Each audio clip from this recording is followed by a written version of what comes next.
Yeah, just since we're talking about throw out your YouTube channel, because I thought it was pretty interesting. I mean, Trey says he's watching it all the time. It's Expediting America. Expediting America. Yep. Okay. And on that video, on that one of the ones I saw, you said you learned everything from YouTube, essentially, like how to start and all that. Yeah, I watched other YouTubers that essentially did the same thing as me, and even kind of copied their formula in a sense. Because I think when you start a YouTube channel, you kind of got to do a little research on other things in your area, you know, in your niche, and then obviously put your own flavor into it. So I took what other people were doing and added like a bunch of, I really try to make my show like something you turn on TV and watch on like A&E or something like that, some documentary. Like I try to make it like that, as informative for people that want to get in the business, but I also try to deter people from the business and be real with them. And yeah, by telling them that you're getting half what you should. Well, that, and it's just, people, even though it's half, people see the numbers of thousands of dollars and they're like, oh, I'm going to just jump in a van and start making thousands of dollars. But they see the gross, not the net. So I started showing them the net, and now it's like people are like second guessing getting in the business. Some people have told me, hey, I was thinking about getting in the business, watch your videos, and now I'm just going to wait. Now I'm good. Yeah. That's real encouraging. What percentage of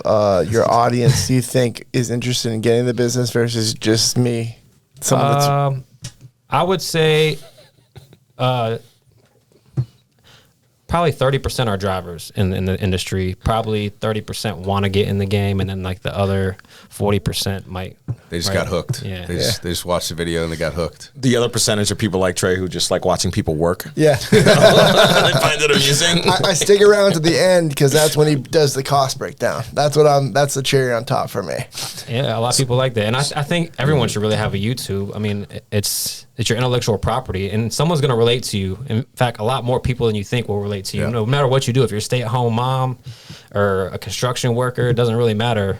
It's interesting to people, Yeah. you know. It's just all a matter of editing and being consistent, you know. So a lot of people put a few videos out and like, oh, no one's watching. So it's like, consistency, right? So you're almost like basically like an independent reality TV show.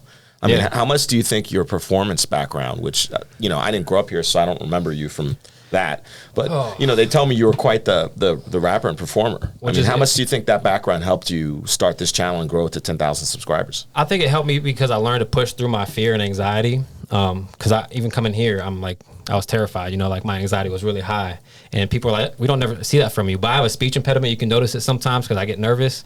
But I dealt with that doing my music, and it was still hard for me to put myself in front of a camera. If you notice my music, I'll have 2 music videos out my whole music career, which was 15, 20 years, So just because I was afraid of kind of putting myself out there, and I had to kind of face that fear, and I do every time I turn that camera on and record, and people don't realize that they're like, oh, well, I would do YouTube, but I'm afraid to. And like, you don't think I'm scared? I'm scared every single time I record, but I still do it. I push through and make it happen. So I know someone like that who's sitting at this table. Yeah.